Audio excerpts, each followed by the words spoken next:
He's actually talking to his girlfriend. You can actually hear in the background. There's two crows that have been here for over 18 years. And they hang at Tom Bradley, the oval birds, and they're never too far from each other. He's talking to her now. You can kind of hear her in the background. They're having a conversation.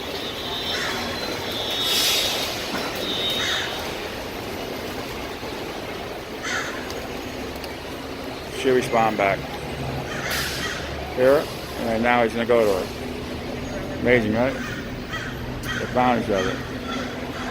All right, folks. Tony Bear with the crows at LAX. There you go. They're never too far apart, those two. Right in the window, right there. There they go. Never too far apart.